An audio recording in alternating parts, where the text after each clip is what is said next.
Aemond Targaryen stood at the threshold of Storm's End with the restless wind lashing at his cloak, the thick walls of the Baratheon stronghold looming overhead like ancient guardians. Rain spattered against his face, sharp as needles, and thunder grumbled somewhere above, hidden in the swollen darkness of a gathering storm. He could taste salt on his lips. The breath of the sea mingled with the crackle of distant lightning. Every sense was alive with anticipation. The tension coiled in his chest like a serpent waiting to strike. Vhagar was behind him, the great she-dragon's silhouette occasionally illuminated by the flicker of lightning. A monstrous shape crouched upon the cliffs as though they belonged to her. Despite the howling storm, Aemond could still feel the comforting heat that radiated from her ancient body. It was a reminder of his power, his fearlessness, and his burden. He had come to Storm's End on a mission. Word had spread that Lucerys Velaryon, the young prince loyal to Rhaenyra Targaryen's cause, might arrive at the same time to treat with Lord Boros Baratheon. The knowledge was thrilling. He wanted a reason to see the boy who had stolen his eye, to look upon that familiar face as a man grown, at least in years, if not in spirit.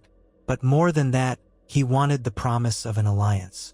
Boros Baratheon's support would be a critical piece in the game of claims for the Iron Throne. Aemond was hungry for victory, for recognition, for vengeance. He was not a man given to doubt. Even with an empty socket where his left eye once was, he saw his path clearly. With Vhagar at his side, how could he fear any mortal threat? He felt the weight of his sword at his hip as the gates of Storm's End groaned open to admit him. The courtyard was quiet but for the pounding of the storm. Torches along the walls sputtered in the wet wind, casting twisted shadows upon the stone.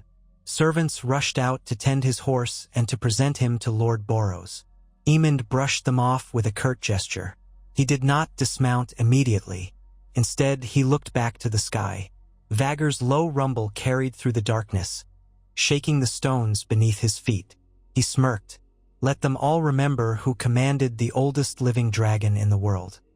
He was Aemond Targaryen, rider of Vhagar, second son of King Viserys, and he was not a messenger to be trifled with. Lord Boros Baratheon came forth, flanked by guards, each man sporting the proud stag sigil upon his surcoat. He was a barrel-chested man of bristling temperament and scarcely hidden ambition.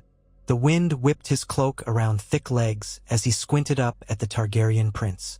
"Prince Aemond," Boros greeted him, voice booming to be heard over the thunder.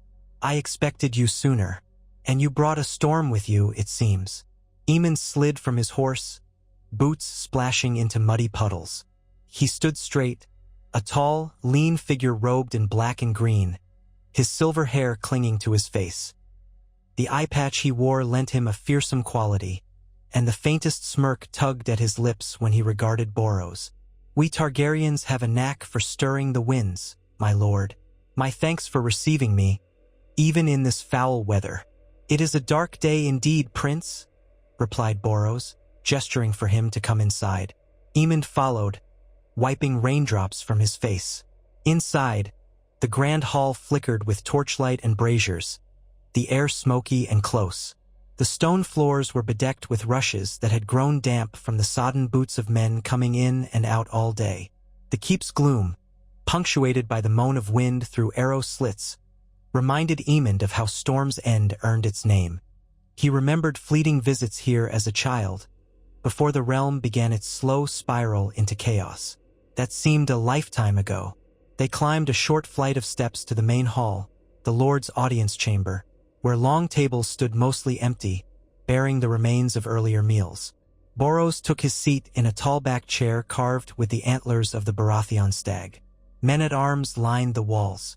Aemond noted they were not the only ones in the chamber.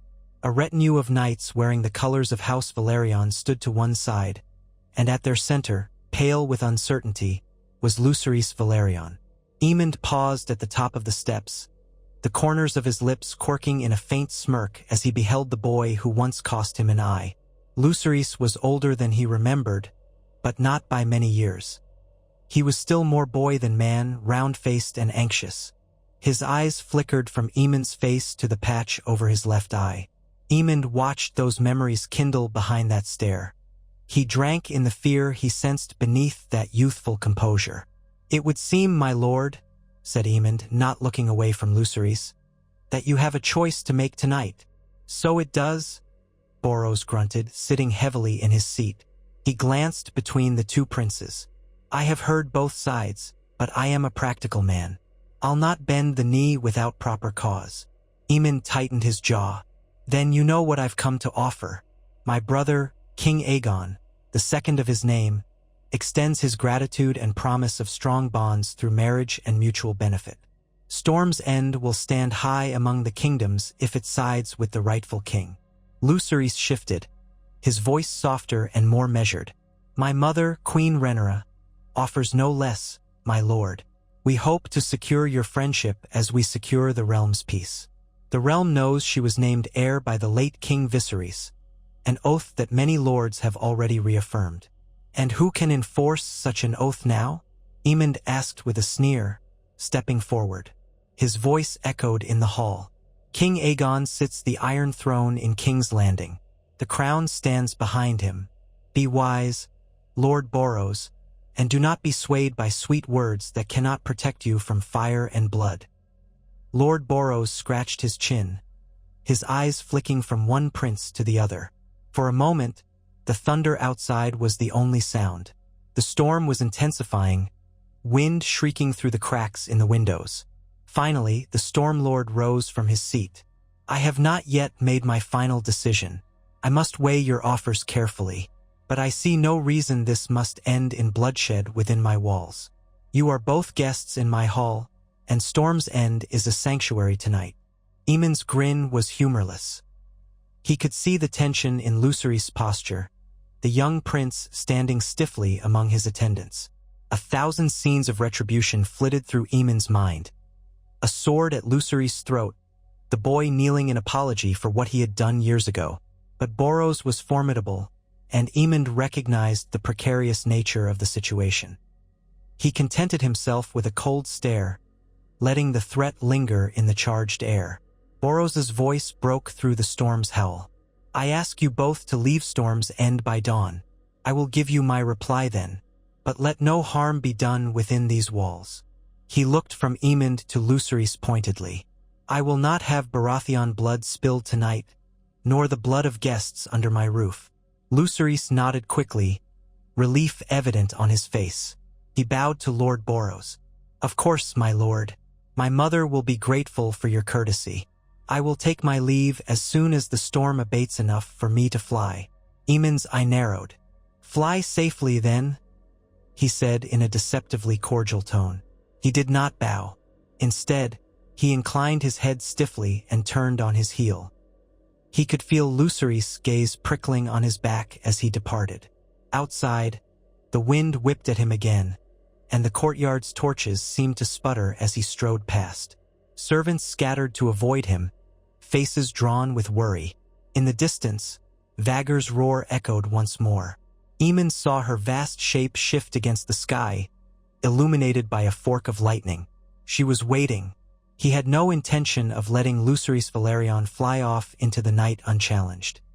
He would see the boy in the air, away from Boros's protection, where no edict of neutrality could protect him. The memory of that fateful night in the halls of Driftmark when he lost his eye still burned bright. The boy's face had haunted him for years, a symbol of his own vulnerability. Now it was time to end that chapter, or so he believed. The storm might conceal more than just lightning and rain this night. Fate, so often unkind to Targaryens, still watched from above. He paced in the courtyard for a time, uncertain how long it would be until Lucerys emerged. The rain worsened, hammering against stone and turning the ground to mud. Aemond's hair was plastered to his forehead, water streaming down his cheeks. The adrenaline kept him warm, or perhaps it was just the unyielding Targaryen fire in his blood. He glanced again at the silhouette of Vhagar perched like a gargoyle on a high ridge outside the castle walls. She was uneasy, thrashing her tail, the wind tugging at the membrane of her colossal wings. Aemond thought of taking shelter, but pride kept him standing in the storm. He wanted Lucerys to see him there, unflinching in the face of the tempest. He wanted him to be reminded of that fateful night, reminded of the fury waiting to be unleashed. Lightning splintered the sky, revealing for an instant the contorted grin on Aemond's face. "You will not escape me this time, little nephew." When at last Lucerys emerged from the keep, cloaked and flanked by his guards, Aemond's heart began to pound. He stepped forward, mud sucking at his boots, and raised a hand. "Nephew," he called, voice low but carrying. "Let us speak a moment." Lucerys paused. The retinue of Valyrian men bristled, but neither could they fight him here without cause. Still, tension radiated in their posture. Lucerys himself wore a cautious, determined look. "I have no desire to quarrel with you, uncle," he said, trying to sound brave, though Aemond could hear the tremor in his voice. "Nor I with you," Aemond replied in a mocking purr. "Only to see you off safely. The night is dark and the winds fierce. It would be a shame if you lost your way." Lucerys pressed his lips together but chose not to respond to the jab. He hurried toward where his dragon, Eryx, was stationed, a smaller beast, nimble but dwarfed by Vhagar's ancient might. Aemond watched intently. Let him mount, let him fly. Aemond would follow, high above the clouds. He would remind Lucerys that an eye's debt had not been forgotten. Moments later, Aemond climbed into Vhagar's saddle, the rigging creaking beneath the shifting bulk of the great dragon. She snorted, exhaling hot breath that melted the rain around them. She sensed his excitement, his thirst for pursuit. Aemond dug his fingers into the worn leather, feeling the scars of centuries etched upon Vhagar's hide. Thunder rattled the sky, and the swirl of wind threatened to hurl them both from the parapets. But Aemond urged her on, spurring the ancient dragon to take flight. With a powerful lunge, Vhagar spread her wings and launched herself upward, causing a gale that nearly toppled the men below. The night closed around them like a shroud, the storm clouds roiling overhead. Far ahead, lightning revealed the flapping wings of Eryx, struggling to gain altitude under the weight of the rain and gusting winds. Vhagar let out a roar, and Aemond felt it vibrate through every bone in his body. He had never felt so alive. This was his moment, his vengeance for the stolen eye, for the years of mocking and mistrust. He soared after Lucerys, the storm howling around him like a chorus to his fury. They climbed higher, weaving between tendrils of cloud, occasionally illuminated by electric forks of lightning. Eryx was swift, but Vhagar was unstoppable. She tore through the air with a fury, ignoring the torrent of rain and the savage wind that rattled her wings. Aemond pressed himself against the saddle, squinting through the sheets of water that blinded him. Every so often, he saw Eryx's form below or above him, a fleeting glimpse of pale scales against the black sky. Lucerys was flying erratically, trying to evade his pursuer. The boy knew the odds. A direct confrontation would be madness, a smaller dragon against the oldest, largest beast in Westeros. So he took the only path available to him, flight. If he could only slip away, perhaps vanish into the clouds, Aemond might lose him. But Aemond had hunted before, and the storm only heightened his senses. He would not let Lucerys escape so easily. "Come, Eryx!" He heard Lucerys' voice echo in the wind, carrying a note of desperation. Even through the thunder, the boy's fear was palpable. Aemond spurred Vhagar onward, ignoring the stinging rain that needled his face. "Faster!" he urged her. "Faster!" Suddenly, a flash of lightning bathed the sky in white. Aemond caught sight of Eryx below, beating its wings furiously against the turbulence. Vhagar descended in a dive, her roar a challenge that seemed to split the heavens. Aemond was breathing hard, face twisted in anticipation of the kill. But the storm was no friend to either of them. Wind sheared across Vhagar's wings, nearly flipping her sideways. Aemond clung to his saddle, cursing, fighting to steady her. In that split second of struggle, Eryx shot forward, smaller wings slicing through the air with unexpected agility. He dove into a bank of thick clouds that cloaked him completely from view. Vhagar shrieked, twisting her neck, jaws snapping at the place where Eryx had just been. Thunder boomed overhead, Rain pelted Aemond's cheeks. He circled, searching for any sign of the smaller dragon. Time stretched in the darkness. Every fork of lightning revealed nothing but churning clouds and lashing rain. Aemond scanned the sky, cursing under his breath. His heart pounded. Had the boy escaped him? Had Lucerys found a path through the storm that Vhagar could not follow? The storm churned around them, merciless and disorienting, a black swirl that threatened to swallow even the mightiest of dragons. Aemond let out a frustrated growl. "Vhagar! Dracarys!" He roared into the wind. Even though there was no target, he wanted to unleash fire, to burn away the clouds if need be. But Vhagar's flame would be snuffed and scattered in these sheets of rain, worthless. The blasts of thunder seemed to mock him, each peal an echo of the storm's indifference. Again he searched, scanning the roiling darkness for some sign, some flicker of movement. Then he saw it. A brief glimmer in the gloom, a flash of pale white scales. Eryx had reemerged below, closer to the roiling sea. The wind was driving them all landward, but the coastline still lay far beneath, waves crashing in the blackness.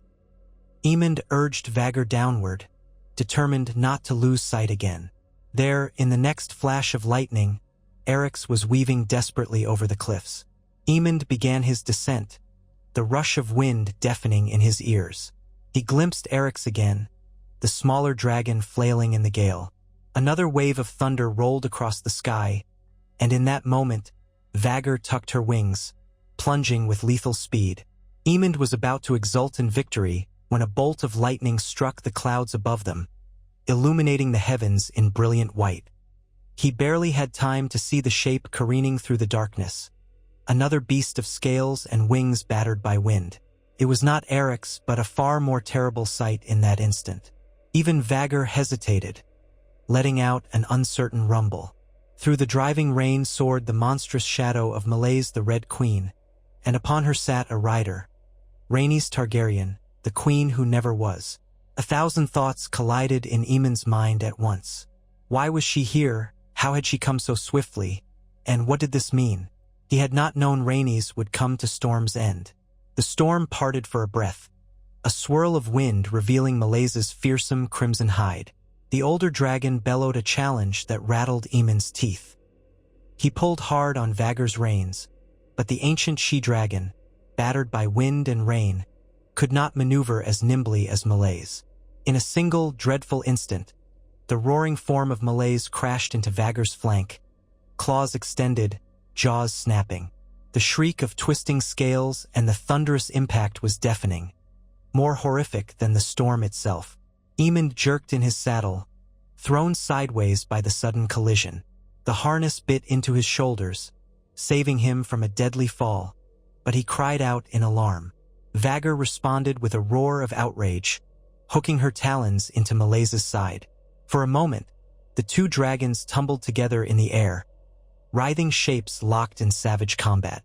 Eryx darted away, a fleeting silhouette in the swirling gloom, as if seizing the chance to escape. Perhaps Rhaenys had come not only to protect Lucerys, but also to strike a decisive blow against the Green's might. Aemond's chest constricted with fear he had never felt before. The war had begun in earnest, and he was at the very heart of its first cataclysmic clash. Lightning flashed again, revealing the horrifying dance of dragons overhead. Vhagar snapped her massive jaws at Melaise's neck, but the Red Queen twisted, evading the lethal bite. Yet the storm's fury played havoc on their wings. The wind pitched Vhagar downward, slamming her into an updraft that battered Aemond's senses. Rain and wind tore at him, and in those desperate seconds, he realized he was losing control. It was not a fair fight.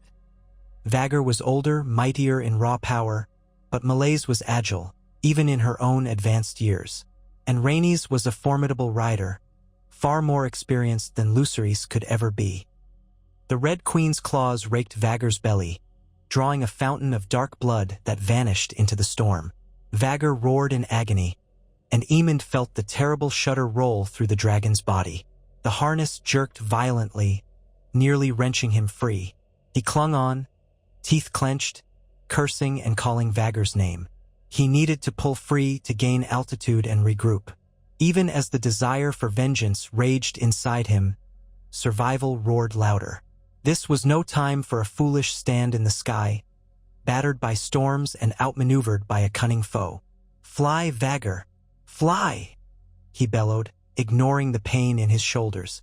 The she-dragon flapped her colossal wings, battered though she was, managing to break away from Maleza's onslaught. Aemond's heart pounded. He was conscious of the savage wounds across Vhagar's flank. The old dragon's labored breathing reverberated through the saddle. This storm, combined with the stealthy arrival of Rhaenys, had wrought a disaster in the making. Yet Rhaenys did not relent.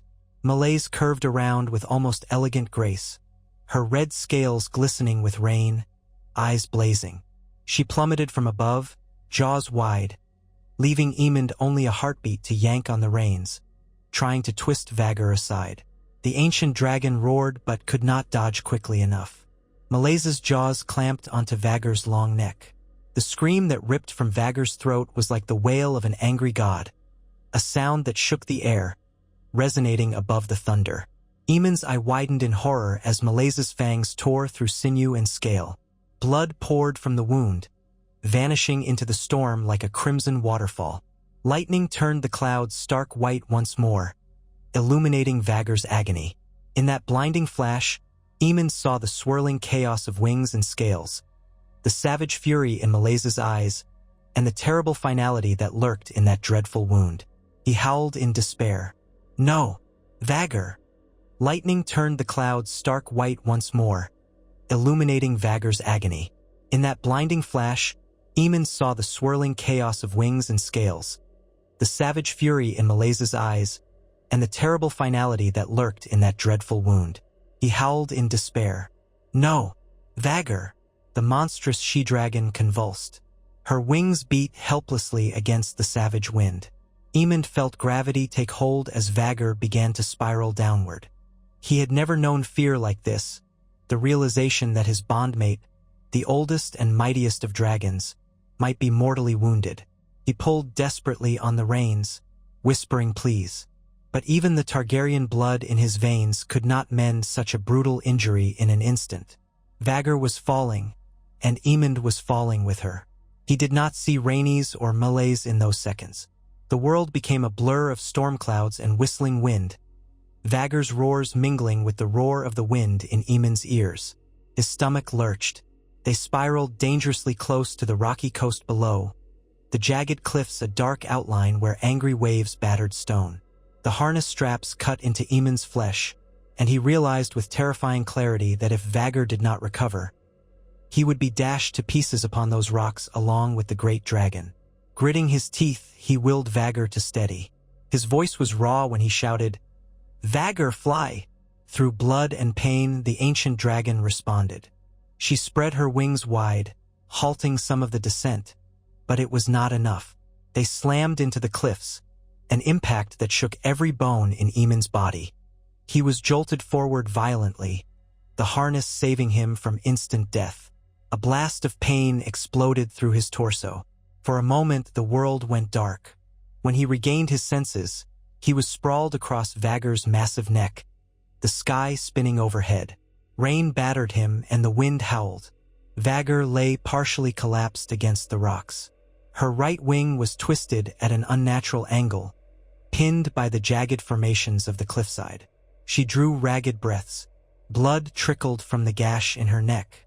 Aemond stared in shock, trying to grasp what had happened. He tasted copper in his mouth and realized it was his own blood, seeping from a cut on his lip or tongue. He did not know how much time passed. Every heartbeat felt like an eternity. The storm raged on, indifferent. Lightning flickered, revealing the shape of Maleys far above, circling. Aemond felt a sickening drop in his stomach as he realized Rhaenys was not done. Was she to finish them off here on the cliffs below Storm's End? Perhaps she was debating whether to risk a second engagement, uncertain if Vhagar still had strength to fight. With a low groan, Vhagar tried to move, but her wounded wings stuck fast. Her roar was weaker now, though it still made the rocks tremble. Aemond slid from the saddle, breath coming in gasps. Pain lanced through his ribs. He nearly slipped on the wet scales and the slick of dragon blood. He landed hard on the rocks, knees buckling. With shaking hands, he tried to assess Vhagar's wounds. The great she-dragon blinked her molten eyes, focusing on him. She was in pain, a pain so great that it bled through their bond, flooding Aemond with a mirrored agony. He had never felt her so weak, so close to death.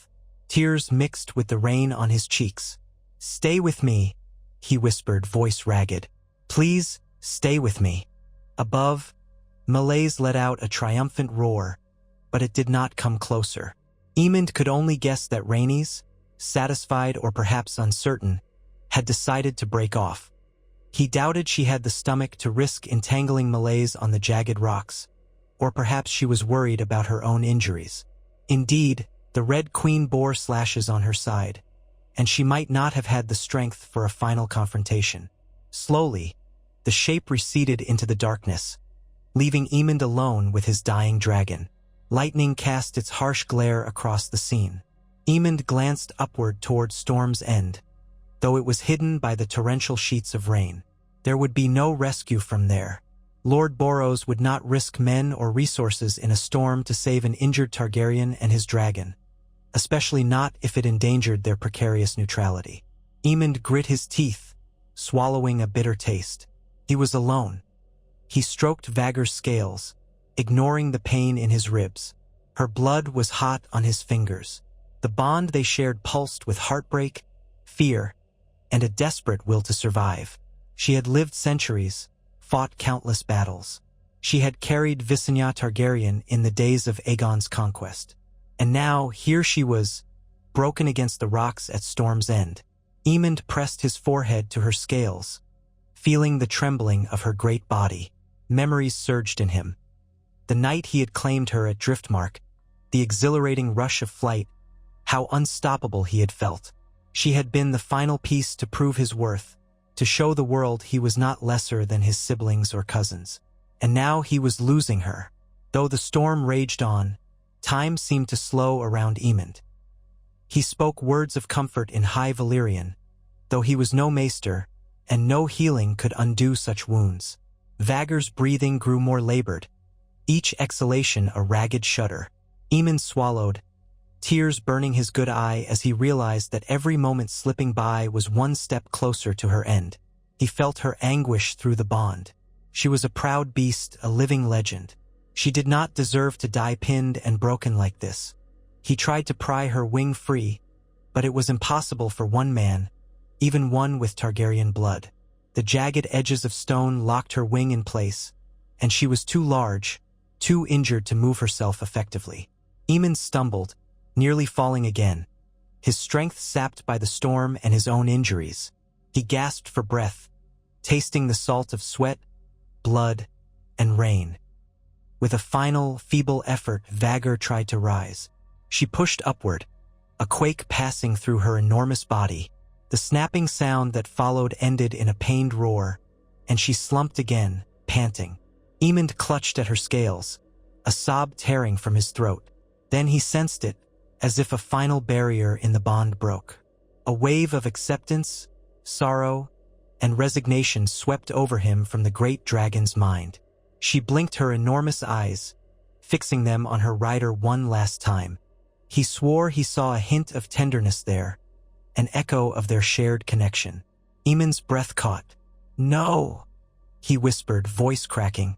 "No, please." But Vhagar exhaled a final breath. Her eyes closed, and her massive frame settled against the rocks. The bond snapped like a taut rope. Aemond felt the fissure deep in his soul, a cleaving that stole the warmth from the night. A terrible emptiness replaced the presence he had known since that triumphant evening on Driftmark. It was as though his own heart had been ripped from his chest. Grief erupted in him, raw and howling, echoing the thunder above. He threw back his head and screamed, the storm swallowing his anguish. Lightning blazed across the sky, illuminating for a fleeting moment the sight of a Targaryen prince kneeling in the rain, clutching the lifeless scales of his legendary dragon. The night felt endless. The rain fell in sheets, and the wind carried away Aemond's sobs. He did not know how long he remained there, hands pressed to Vhagar's cooling hide, his tears mingling with the downpour. Eventually, the rawness of his throat and the ache in his body forced him to move. He rose on shaky legs, every fiber of him trembling with heartbreak and fury. The storm continued, as if the gods themselves wept for the fall of Vhagar. His mind reeled, struggling to make sense of this reality. Vhagar, the last living vestige of Aegon's conquest, was gone. It was unthinkable. Yet her vast body lay silent and still on the rocks, the waves lapping at her tail. In the dim flashes of lightning, he saw her eyes, glazed and lifeless. A part of him wanted to rage at the storm, at Rhaenys, at Lucerys, at the gods. Another part of him simply felt hollow, robbed of purpose. 4 years he had defined himself as the rider of Vhagar, a force to be reckoned with. Now what was he? Through the haze, a single thought grew: he would have revenge. The death of Vhagar would not go unanswered. Rhaenys, Lucerys, Rhaenyra, all of them would pay. In that swirling miasma of grief and hatred, Aemond felt a cold clarity. He was not dead. The realm had not seen the last of him or his vengeance. He pressed a trembling hand to the patch over his missing eye, remembering that long-ago slight. He had endured that. He would endure this. Pain was no stranger to him, and it fueled a raging fire in his blood. At last, when the storm began to wane with the approach of dawn's pale light, he forced his aching body to move. Every step took him away from the shattered remains of Vhagar, and it felt like a betrayal. But he could not remain on those rocks. He needed to find higher ground, a place of shelter, a path to what came next. He scrambled up the slippery stones, almost losing his footing more than once. The injuries to his ribs stabbed him with every sharp intake of breath. Near the top of the cliffs, he found a narrow path that wound along the shoreline toward an outcropping. The thunder was more distant now, rumbling out to sea, and the rain had eased to a steady drizzle. Aemond paused to catch his breath, leaning against a boulder. His fine clothes were tattered and soaked, caked in mud, and he wore no crown or insignia that might mark him as a prince except the simple ring on his finger bearing the Targaryen sigil. He coughed, spitting out blood and salt water. In the faint light, he saw smears of dragon blood on his hands that no amount of rain could wash away yet. Vhagar's lifeblood marked him still. His mind churned with plans, half-formed and fueled by sorrow. He had to return to King's Landing, to his mother Alicent, to his brother the king. They must know what happened, must brace for the ramifications. The Green's greatest advantage in the dance, Vhagar's might, was lost. The balance of power shifted drastically in the Black's favor. Aemond trembled with the realization. The Greens might lose everything. His hatred flared once more. This was Lucerys Valarion's fault, Rhaenyra's fault, Daemon's fault. Everyone who had conspired against him and forced this conflict. Rhaenys' timely intervention had been unexpected. Had she planned to ambush him, or had she simply seized an opportunity when the storm parted enough for her to strike? Lightning flickered over the sea, showing him a glimpse of the far horizon. Dawn was coming. Storm's End might still harbor illusions of neutrality, but the realm would soon know that Vhagar was dead.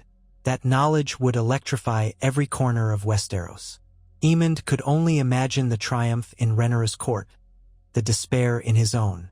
He wiped the rain from his face, steeling himself. He would not let them see him broken. If they believed he was no longer a threat, that would be their mistake. He was Aemond Targaryen, and the storm in his heart raged hotter than any dragon's flame. He limped along the path until he reached a small cove sheltered by high rocks. The sea lapped at the pebbled shore, and the remnants of the storm whipped at the waves. A lone fisherman's hut stood there, dark and silent in the gray pre-dawn. Aemond approached, each step uncertain. He rapped on the old wooden door. No response. Perhaps the occupant had taken shelter elsewhere, or fled the region once the dragons had been seen overhead. Pushing open the door, he found a cramped interior, a simple hearth, and a straw pallet. It was empty and smelled of stale fish. Aemond staggered inside, shutting out the wind. For a moment, he leaned against the door, letting his head fall back, eyes squeezed shut. Every part of him hurt. Dripping water formed a puddle at his feet. The morning chill bit at him. He was an unlikely sight for a prince. Disheveled, bruised, filthy. But he no longer cared. Let the realm see him in rags if that was the cost of vengeance. He peeled off his soaked cloak, dropping it on the floor. Then he peeled away the top layer of his tunic, wincing at the purple bruises spread across his chest and ribs. He would need a maester, but first he had to survive the journey to somewhere safer. Did Storm's End represent any safety now? Lord Boros had not made his decision known, but even if he had, would his men rush to help Aemond or deliver him to Rhaenyra's envoys? No, he decided bitterly, Storm's End was not safe. He would rest here a short while, gather himself, and then set off north along the coastline. He might find a horse, or a fisherman willing to take him across Blackwater Bay, or some other route. He would get back to King's Landing if it meant walking every league of the way on foot. The adrenaline that had fueled him was wearing thin, replaced by an ache that seeped into his bones. He sank onto the straw pallet, letting out a hiss of pain. A swirl of images filled his mind. Vhagar's first roar when he claimed her, the jealous stares of his kin, the agony when Lucerys sliced his eye, the smirk he had worn in Storm's End's hall just hours ago, the moment Malais's jaws closed on Vhagar's neck. A tortured sob escaped him. He clamped a hand over his mouth to stifle it. Tears burned his eye. The bond was gone. He felt its absence like a missing limb. He had never been truly alone, not since that night on Driftmark. But now the silence in his head was deafening. Dawn's light grew brighter, painting the sky in ashen gray. The fisherman's hut remained silent, and the storm outside finally began to calm. Aemond could still hear the rumble of thunder moving out to sea. A creeping exhaustion overtook him, as though his body demanded rest no matter the turmoil in his mind. He resisted at first, but soon, his bruises and battered muscles made themselves known with a vengeance. Slowly, he succumbed, letting his body slump down onto the pallet. Pain flared, then dulled as he settled into a fitful half-sleep haunted by nightmares of falling dragons and unavenged fury. He jolted awake some time later, heart pounding. A sliver of daylight slipped through the gaps in the hut's makeshift shutters. The storm's roar was replaced by a mild patter of rain. He sat up, every bruise screaming, and gingerly touched his ribs. The fisherman's hut was cold, and a biting draft found its way through the walls. His stomach growled, reminding him that he had eaten nothing since last night. Targaryens, for all their dragon's blood, still needed common sustenance. Outside, a squall of gulls wheeled overhead, their shrill cries drifting in on the breeze. Aemond shoved himself to his feet, ignoring the wave of dizziness that came over him. He rummaged through the hut, finding a bit of dried fish that might have been old enough to be rock, but he gnawed on it anyway. There was a half-empty flask of stale water. He drank greedily, ignoring the sour taste. Necessity reduced him to this. With that, he left the hut, bracing himself against the cool morning air. The coastline stretched before him in jagged inlets and rocky outcroppings. The sea frothed as the remnants of the storm tides receded. Broken driftwood and seaweed littered the shore, along with the occasional battered barrel. Storm's End's high walls were just visible to the south, perched on its cliffside vantage. Aemond's eyes lingered there. He wondered if Lucerys and Rhaenys were gone by now. He wondered if Boros had declared for Aegon or for Rhaenyra. In the end, it hardly mattered to him at this moment. No alliance could bring Vhagar back. Spying a narrow trail that led north, Aemond drew a breath and began to walk. Every step jolted his aching body. He had no cloak now, no mount, not even the proud bearing of a prince. Yet he had no choice but to press on. The land was not unkind, offering occasional outcroppings to shield him from the stiff breeze. An hour passed, perhaps more. When the path veered close to the edge of the cliffs, he gazed out at the rocky shoreline below. The tide was going out, revealing swathes of slippery rocks and pools of seawater. He told himself he would not look, but he could not help it. In the distance, half obscured by the cliff's angle, he glimpsed the splayed remains of Vhagar. The monstrous shape looked smaller in death, though still vast. Gulls soared about the carcass, drawn by the stench and the promise of easy feeding. Aemond's throat tightened. He turned away, eyes burning. Hours blurred. The day crawled on as he trudged northward. Once, he heard distant hoofbeats on the road above, and he ducked behind a copse of scrub brush, uncertain if they were Baratheon riders, or perhaps outlaws, or even a scouting party from Dragonstone. He dared not risk discovery in his weakened state. Only when they passed did he continue. With each step, the prospect of reaching King's Landing grew more daunting. He knew a war would be raging soon, if it had not already begun. He found himself unarmed except for a simple dagger strapped at his belt. The weight of the sword was gone. Perhaps he had lost it during the fall. Regardless, it would not have helped him if he encountered a sizable group of foes. Yet with each pang of hunger, each throb of his battered ribs, Aemond felt the spark of defiance kindle within him. He would survive. He would not let the Blacks celebrate his death, or assume he was undone. He would avenge Vhagar and carve out a new path to victory. He recalled how Daemon Targaryen was rumored to be the deadliest man in the realm, yet even he had never faced Aemond in single combat. For the first time, the notion of crossing swords with demons set Aemond's heart pounding. Perhaps that was his destiny, to challenge the rogue prince and prove himself the greatest warrior House Targaryen had ever produced. If the dragons had been taken from him, then he would rely on steel and skill. Night fell again before he found another place to rest, an abandoned sheepherder's cottage near a stony field. He collapsed inside, curling up on a pile of old hay. His muscles twitched with exhaustion, and he drifted into a restless sleep haunted by dreams of dragons falling from the sky. In the morning, he forced himself onward again. At times, he spotted farmsteads or fisherfolk, but he avoided them, uncertain of their allegiance. The realm was dividing into two camps, and any mouth he asked for succor might betray him. His mind churned ceaselessly with speculation. By now, word of Vhagar's demise might have reached King's Landing. Alicent would be distraught, Aegon furious. Ser Criston Cole, the new hand, would attempt to salvage the Green's position. The news would embolden Rhaenyra's supporters. Even the lords who had wavered might now side with the Blacks, sensing blood in the water. Aemond ground his teeth, feeling a white-hot coil of rage beneath his grief. Would he be blamed for losing Vhagar? Would they see him as a failure unworthy of the power that had been entrusted to him? He clenched a fist. Let them dare say it to his face.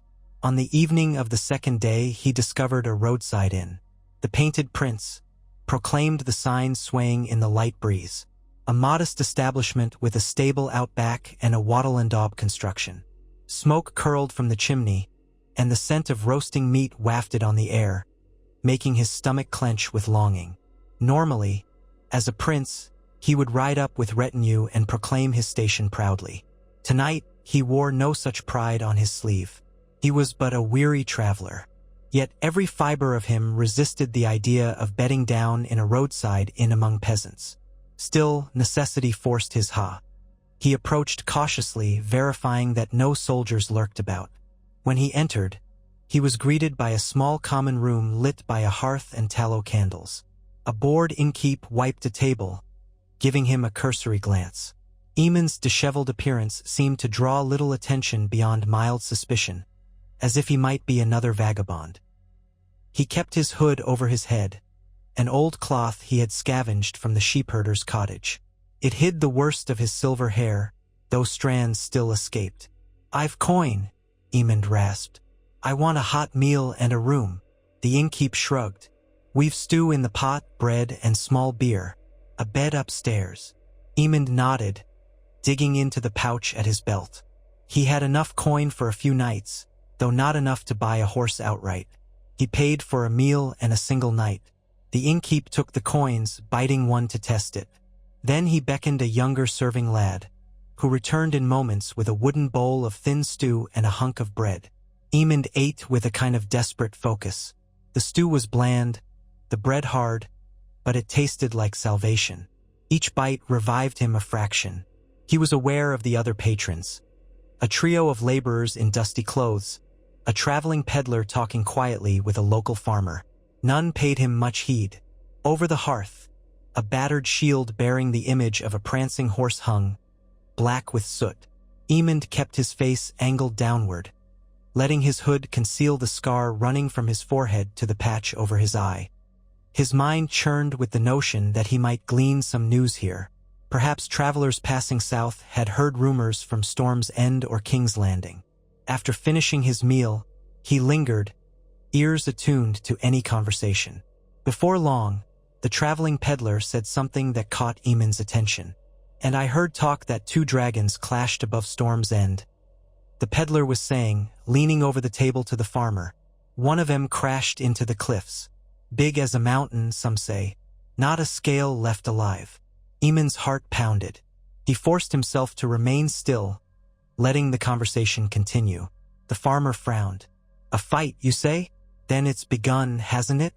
I heard the princess, that is, the queen in Dragonstone, sent her boy to treat with the Storm Lord. So maybe the other side tried to kill him." The peddler shrugged. "All I know is rumor. Some say Prince Aemond was on that big dragon, Vhagar.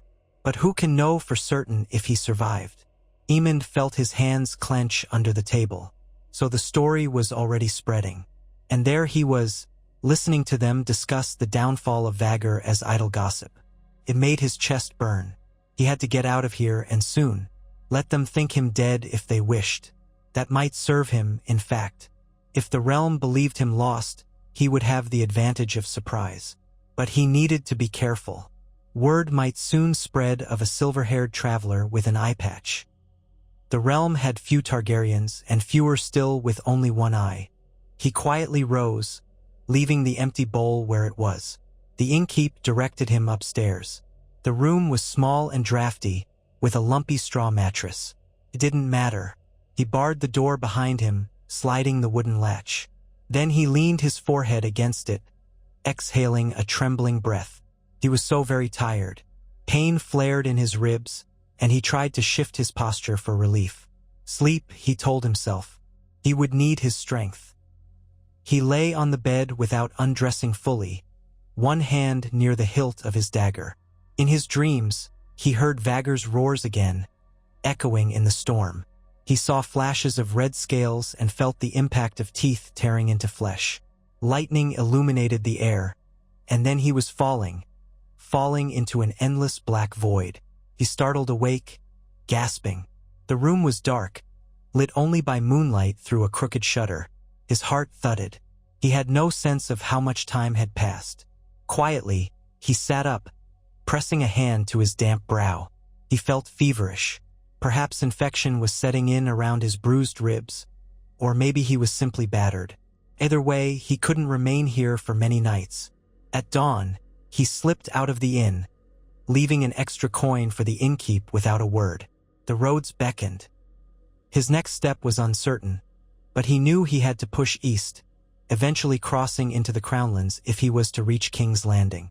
Perhaps he could find a farm willing to sell him a horse no one would miss. Failing that, he would walk the entire way. Every league felt like a test of his resolve. More days passed in a blur of hunger, pain, and steely determination. He avoided the main roads when possible, ducking under hedgerows, crossing fields, even sleeping in half-collapsed barns. Once, he caught a glimpse of riders on the horizon wearing the gold cloaks of the city watch. He nearly called out to them, but caution stopped him. The city watch might well be under Cole's direct command, but not all watchmen were loyal or discreet. If word slipped that a bruised man claiming to be Prince Aemond was wandering the roads, half the realm might converge to kill or capture him. Let them wonder, he thought bitterly. Let them fear my return.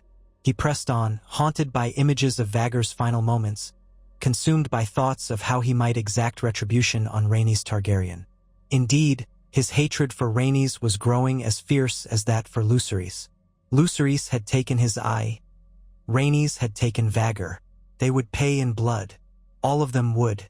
The memory of Vhagar's final breath ignited something dark within him, a fervor that banished weariness. Some nights, he whispered to himself that he would ride another dragon, even if it meant prying it from the jaws of death. But a voice in his mind asked, would another dragon accept him after he failed to protect Vhagar? He shoved the doubt aside, forging onward. Eventually, after a week of hard travel, he found himself on the outskirts of a small village near the Rosby lands. The night was dark, the moon a mere crescent, but he saw the lights of farmhouses in the distance. The road had grown wider, and he sensed he was closer to King's Landing. The air smelled of wood smoke, livestock, and damp leaves. He paused at the crest of a hill, scanning the faint glow on the horizon. That must be the capital, shining like a beacon in the far distance, or perhaps it was the flicker of some outlying holdfast. His ragged breath misted in the chill night air. Hunger gnawed at him again, but he had grown used to the constant ache. He had lost weight in this journey, his face more angular beneath the streaks of dirt. His once proud silver hair hung limp, unevenly trimmed when he hacked away some tangles days ago. He scarcely recognized himself if he happened upon a puddle's reflection. But beneath the grime, the iron will remained. He was a Targaryen. He would not falter. Movement on the road ahead startled him. He dropped behind a thicket, peering through the branches. Torchlight revealed a small column of riders, perhaps 10 men, armored, bearing the green banner of House Hightower. Aemond's pulse quickened. These might be his mother's or brother's men. Yet he did not rush out. He waited, wanting to be sure. Their voices carried in the stillness. Doubt will find him here. Fool's errand, I say. One man grumbled. Ser Kristen's orders, another replied. He's to be found if he's alive at all. Aemond's breath caught. They were looking for him, but he heard no tone of hope or relief in their words, only weary resignation. A flicker of anger sparked. Were they so quick to assume he was dead or incompetent? The men passed, the torchlight receding. Aemond debated a moment, then followed at a distance, lurking in the shadows. It had been too long since he'd felt the comfort of an ally, but he could not be sure these men truly served him or the king. He had heard tales of betrayal in times of civil war, men turning cloaks for gold or favor. Still, the sight of Hightower banners stirred a longing for home. When they halted for the night at a crossroads, making a small camp, Aemond crept closer. He could hear their conversation as they settled in, unfastening bits of armor and tethering horses. Another fruitless search tomorrow, one sighed.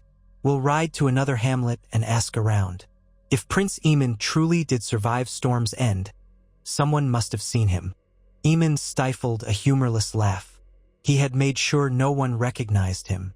The soldier's words confirmed that the Greens did not know if he was alive or dead. That might still be an advantage. But something within him, a longing for a friendly face, overcame caution. He waited until their dinner was nearly done. Then, mustering his courage, he rose from the darkness at the edge of their firelight. Are you truly searching for Prince Aemond Targaryen? He said, his voice carrying the authority that came so naturally to him. The men shot to their feet, drawing swords. One held a torch high, illuminating Aemond's battered form. They saw the silver hair, the patch over one eye, the proud but weary stance. Collective gasp rang out. Prince Aemond! One exclaimed, eyes wide. Another dropped to a knee. My prince, you live! A rush of confusion, relief, and awe spread through the company. Aemond lifted his chin, letting them see the grime and bruises that marred his face, the exhaustion in his eye. Yes, I live, he said in a low voice, though my dragon did not. The men exchanged looks, grief mingled with respect. Their leader, a knight with a Hightower crest on his surcoat, bowed his head. My prince, we heard rumors. We have scoured the roads hoping to find some sign of you. The king and queen mother have been beside themselves with worry. Aemond approached the fire, the warmth a balm to his chilled bones. He studied their faces carefully. All seemed sincere in their reverence. You have found me, he said, letting a bitter edge creep into his tone. I would have reached King's Landing in time, but your search will hasten my return. The knight swallowed, offering him a waterskin. As you will, my prince. We have horses enough. We can ride at first light." Aemond took the skin and drank, ignoring the trickle of water that escaped the corner of his mouth. He was beyond prideful pretenses. He wiped his chin, then nodded. "I will ride tonight. I have tarried too long. Ready the horses." A few of the men hesitated, glancing at the darkness. "It's near midnight, my prince. The roads." Aemond's glare silenced him. "I said tonight. If you fear the roads, stay behind. But I ride for the capital. I have matters to attend." The fierceness of his stare, even in his weakened state, brooked no argument.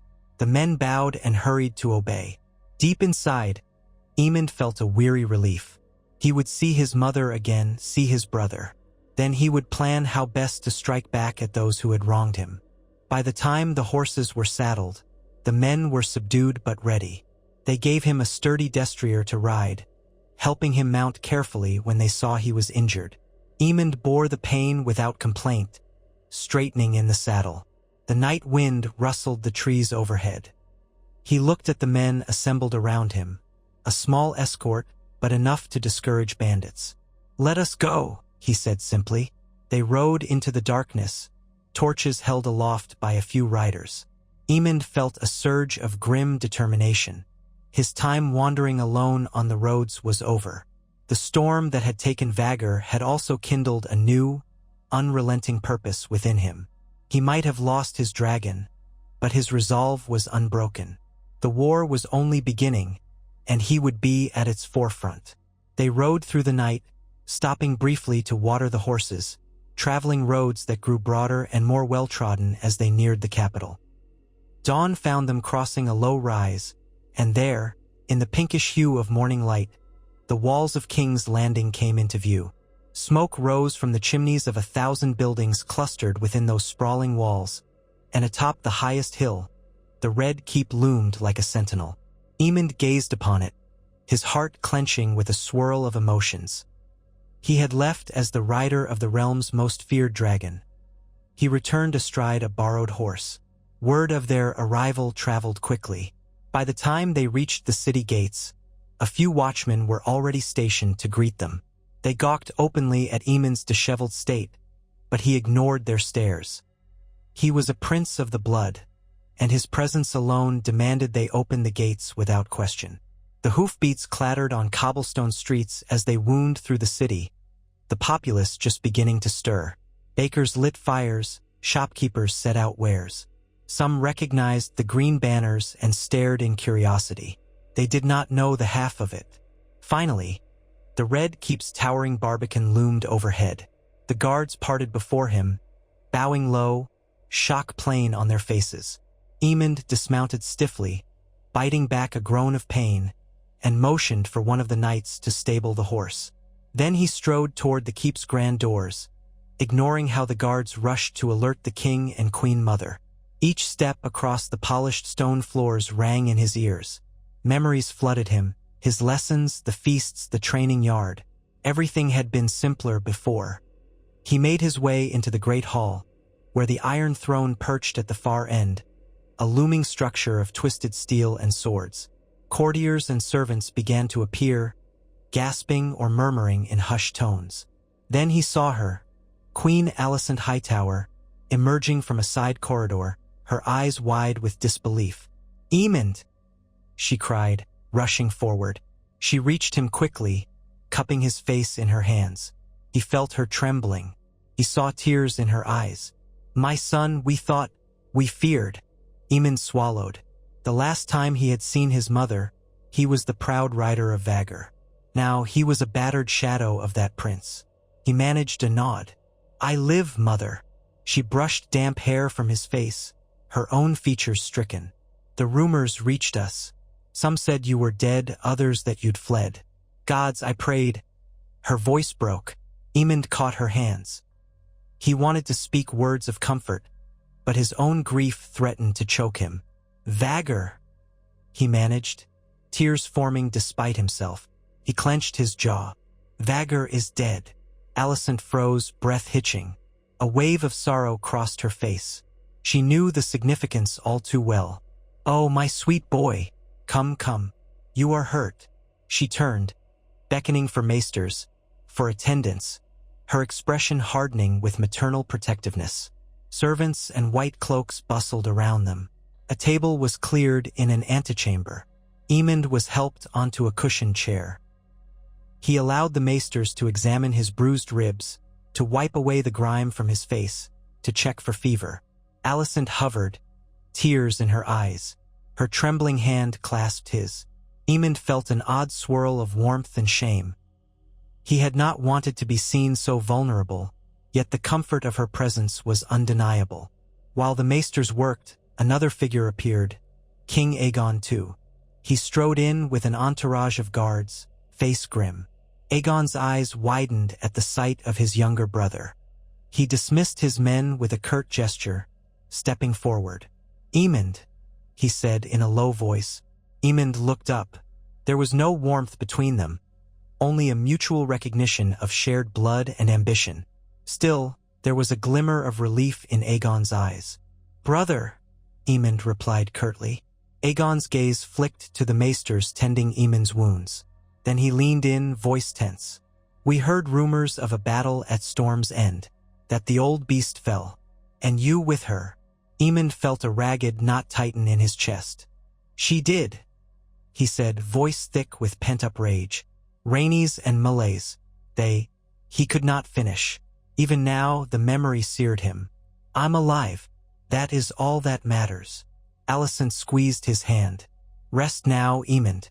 The maesters will see to your injuries." Aegon's jaw tightened. "Rest when there's time. The realm must know our cause endures. The Blacks will trumpet that we have lost Vhagar, that your death will follow. We must show them they are wrong." Aemond's anger sparked. "They are not wrong that we have lost Vhagar, but they are wrong if they think me broken." He forced himself to sit straighter, though pain lanced his side. "I will see them pay for this treachery." Aegon studied him, a spark of approval in his gaze. "Good," the king said. Then he glanced at Alicent. "We must convene the council. We shall decide our next move." Alicent frowned, torn between her son's health and the urgency of the war. "Give him time to heal, Aegon." But Aemond shook his head. "No. Summon the council now. My presence will prove to them I am not lost." He rose, ignoring the maester's protests. He swayed slightly, and Alicent steadied him, concern etched in her face. He placed a hand over hers. "I must do this, mother." She relented with visible reluctance, and the three of them, accompanied by guards and attendants, made their way through the Red Keep's corridors to the council chamber. The various lords and advisors rose upon seeing Aemond. Shock rippled across the room. Ser Otto Hightower, the former hand, stepped forward, eyes narrowed as if verifying the prince's identity. Criston Cole, the current hand, bowed stiffly. Other lords exchanged meaningful glances. Aemond took his seat, wincing slightly, but fixing them all with an imperious stare. "You see I am alive." Otto inclined his head. "Prince Aemond, the gods are merciful." Criston Cole folded his arms. "We heard conflicting accounts. Some said Rhaenys ambushed you, that you perished. Others said you fled. Now we have the truth." Aemond looked at the table, where maps of Westeros lay spread, markers indicating troop movements and alliances. "I was outmatched in the storm," he said, voice taut. "Rhaenys brought malaise upon me, and Vhagar was slain. I only barely survived." A hush fell. Then Aegon said, "We mourn Vhagar's loss, but the war does not end. We have other dragons, other swords." Aemond's eye flared. "They will learn that our fury does not wane. They took my eye, they took my dragon. I will not rest until I repay them in kind." His words echoed in the chamber, fueled by grief and wrath. Alicent watched him anxiously, her hand pressed to her breast. Otto cleared his throat. "This is a grave blow nonetheless. Without Vhagar, our advantage in the skies is diminished." "Then we gain ground on land," Aemond snapped. "We press our armies. We do not cower."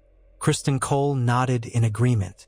"We will fortify the loyal houses, gather strength, and strike before they can consolidate." Rhaenys could be recalled by Rhaenyra, or she may range with melees, emboldened. Aemond rose, gripping the edge of the table, ignoring the pain that flared in his side. "Let her come," he hissed. "I will face her on the battlefield with steel if I must. The dragons are not our only weapons. We have knights, lords, men of the Kingsguard." Aegon tapped his fingers on the table.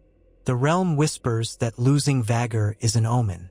They claim the old line of conquerors' dragons is ended." "Let them whisper," Aemond said, voice dripping with scorn. "We will show them the cost of underestimating us." He glanced around, seeking any who might doubt him. "I have returned. Let that be our message. The prince they thought dead stands before you, unbroken." A murmur of assent followed. Otto studied Aemond carefully, then gave a slow nod. "We shall proceed. The realm must see you, and know your will is unyielding." Aemond straightened. "Then I will rest for this day, see the maesters for my injuries. But at sunset tomorrow, I will appear before the court. Let them see that Prince Aemond Targaryen has not fallen." Alicent placed a gentle hand on his arm. "Come, my son. Let the maesters tend to you. War councils can wait. You have done enough for today." She guided him from the chamber, worry still etched on her features.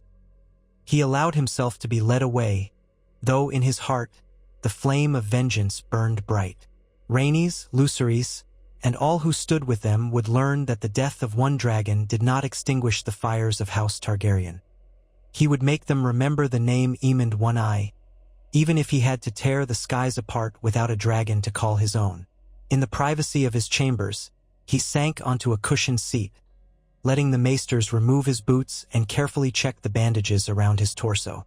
Alicent hovered, her eyes shining with unshed tears. "I'm sorry, Aemond," she whispered when they were alone. "For Vhagar, for everything." He closed his eye, drawing a shaky breath. "Her loss is beyond measure," he murmured. Then his voice hardened. "But I live, and by the gods, I will make them rue the day they faced me in battle." Alicent inhaled sharply, bending to kiss his brow. "You are your father's son in more ways than one. Rest now. We will face the morrow's battles together." He caught her hand before she could move away. "Mother," he said quietly, "tell me plainly, do you think me a failure? That I could not protect Vhagar?" She blinked rapidly, her grip tightening on his hand. "Never. You rode her bravely. You faced an ambush in the midst of a storm. You survived. That is no failure, my sweet son. That is strength." Aemond swallowed, nodding. "Then I will be strong," he vowed. A flicker of relief passed over Alicent's features. She squeezed his hand gently, then left him to rest under the maester's watchful eyes. When he finally lay down, exhaustion crashed over him like a tidal wave. But even in the softness of a princely bed, he could not escape the ghosts of that night. Vhagar's roar followed him into sleep, and somewhere in the swirling dark, he heard the laughter of foes who believed him crippled and undone. He vowed that he would return their laughter with screams of retribution. The war was just beginning, and though Vhagar was gone, the storm that was Aemond Targaryen had only begun to rage.